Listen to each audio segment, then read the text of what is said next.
Guten Tag, meine Lieblingssub.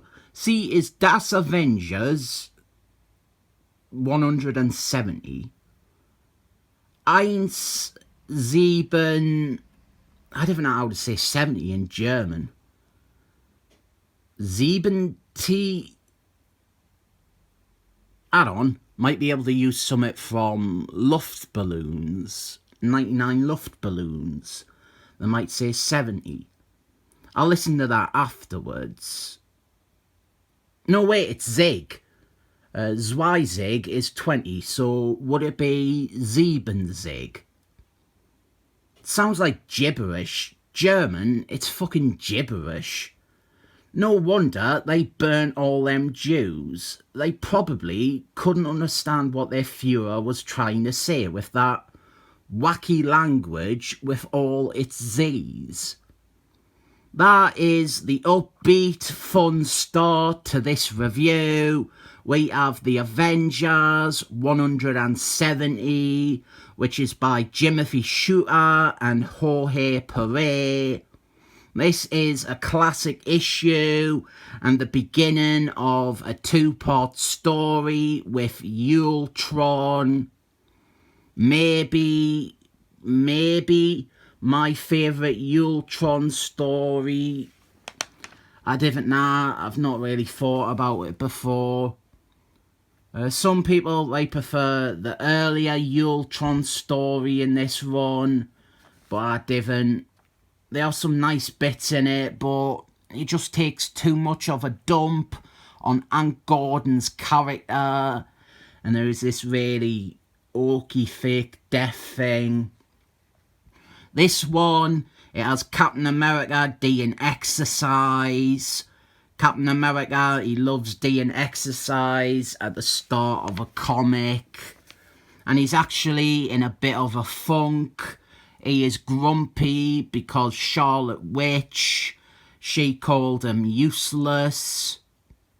I hope he remembered them words 30 years later when she went insane and killed off the team's lineup. There is a nice understated bit down here where Iron Man, he is talking to Captain America and he is about to unmask and reveal his secret identity to Captain America and finally let him know that he is actually Robert Downton Abbey Jr. But Captain America, he is like, keep your secrets, mate. If you take your bloody helmet off, we'll have to pay 84% of the budget just to get Robert Downton Abbey Jr. to show up. We have a lot of downtime sort of stuff at the beginning here, and we start seeding a future story. Hawkeye, he isn't a member of the team at this point, but he rings up because his cowboy friend has done a disappearing. And then we cut to the Unhumans. Don't forget, they are better than the Excellent Men. And off in Unhumans land, which is better than Excellent Men land, the Flash is there, and he is with his wife Iris, and then he mysteriously disappears as well. You saw some more of this in that other issue I reviewed, the King Atlan one. Someone is kidnapping Avengers. Maybe I will look at that story properly one day.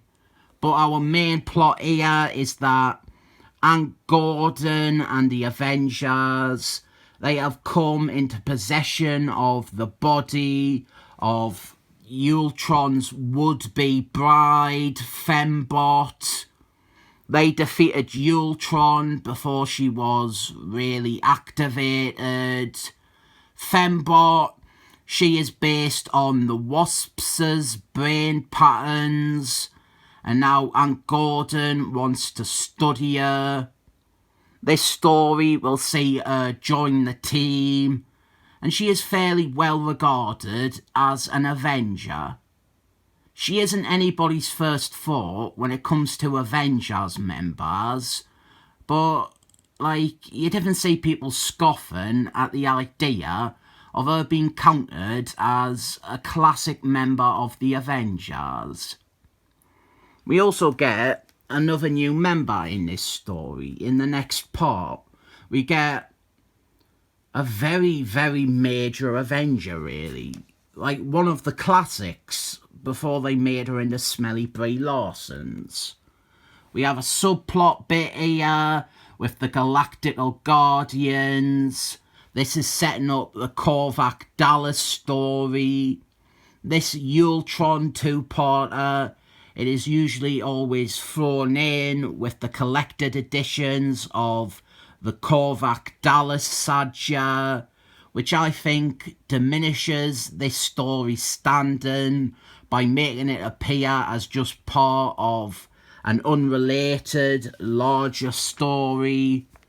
So Fembot, she comes alive, and she is driven by electric impulse and some pre-programmed protocols to seek out her maker, to seek out Ultron. We also pass loads of adverts, but we also pass my test quickly, which is that in a team book, every member of the team should get Summit a day. I think it was this run. This run is one of the main ones that established that mindset for us. We get to see the members attempt to restrain and stop Fembot. First, it is the Vision and Ultron. He built some bullshit into Fembot to stop the Vision from using his intangible power thing, where he puts his hands in her chest, which nowadays would probably be considered misconduct. Little bit up here with Wonder Man punching a door, and then Aunt Gordon and the Wasps. And considering that this is the same writer who will go on to have Aunt Gordon punch his missus, Aunt Gordon's reservations about hitting a robot with his wife's personality, it's certainly something I didn't think would stand up in court in a libel case about being called a wife beater. Speaking of, I do love how the right wing have attached themselves to Johnny Depp, when in any other circumstance they would hate Johnny Depp. Smurf, he gets to fight Fembot here, and then Wonder Man, and this died out about a decade ago. 15 years ago really. There used to be a lot of joking online about Wonder Man, a lot of memes, how he is always claiming that he is as strong as Thor, or that he once fought Thor, and then he would always get his arse kicked. Well, this two-panel bit reminded me of that, because he starts bigging himself up, and then he just gets tossed away. And here is Charlotte Witch fighting Fembot. Charlotte Witch, she always got a good showing in these issues.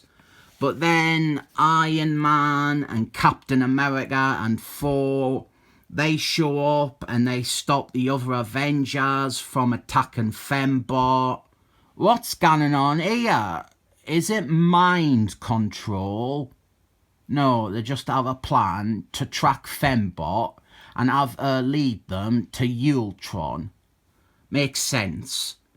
And I very deliberately haven't mentioned the terrible Thor subplot involving time displacement. Next issue, Ultron. Do not miss it.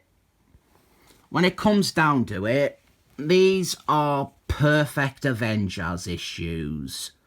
Timothy Shooter's first run on Avengers is magnificent.